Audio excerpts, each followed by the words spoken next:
నా భార్య పేరు జ్యోత్స్న.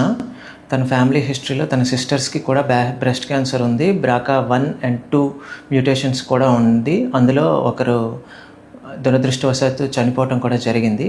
దాంతో రిస్క్ రిడక్షన్లో భాగంగా నా భార్యకి మాస్టెక్టమీ, ఓఫరెక్టమీ చేద్దామని ప్లాన్ చేసాం. ఓఫరెక్టమీ కొన్ని సంవత్సరాల కిందట చేయటం అయితే జరిగింది. మాస్టెక్టమీ కోసం మేము ప్లాన్ చేస్తుండగా మధ్యలో డయాగ్నోస్ కూడా అయ్యింది. దాంతో ఇమ్మీడియట్గా మాస్టెక్టమీ చేద్దామని ప్లాన్ చేసుకున్నాం. ఆ ప్రాసెస్లో భాగంగా భవ్యశ్రీ మేడంతో మాట్లాడటం కూడా జరిగింది. ఆమె మాకు ప్లాస్టిక్ సర్జరీ గురించి మీరేం భయపడాల్సిన అవసరం లేదు, చిన్న వయసులో ఉన్నా కూడా మాస్టెక్టమీ చేసుకోవటం వల్ల ఏ నష్టం కలగదు, మీరు ఏ ఇబ్బంది లేకుండా నేను చూసుకుంటాను, మీరు గో హెడ్ అవ్వండి అని చెప్పడంతో ధైర్యంగా ముందుకొచ్చాం. ఏ డాక్టర్ గారితోనైనా సరే మీరు చక్కగా మాట్లాడచ్చు. వాళ్ళు కూడా మీకు ఓపికగా, మీకు ఒకవేళ ఏమీ తెలియకపోయినా సరే ఫ్రమ్ ద స్క్రాచ్ ఎక్స్ప్లెయిన్ చేసి చూసుకుంటారు. అంతేకాదు నర్సింగ్ కానీ లేకపోతే గ్రౌండ్ లెవెల్ స్టాఫ్ కానీ ఎవరు కానీ మిమ్మల్ని ఎవరు ఏమీ డిమాండ్ చేయరు.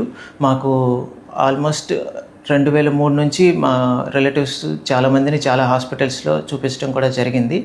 ఖచ్చితంగా వన్ ఆఫ్ ద బెస్ట్ హాస్పిటల్స్లో ఇది కూడా ఉందని నేను ఖచ్చితంగా అయితే చెప్పగలను.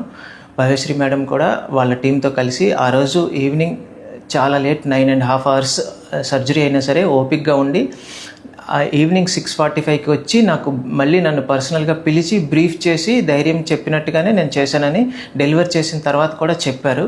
అలా చాలా కొద్దిమందే చెప్తారు.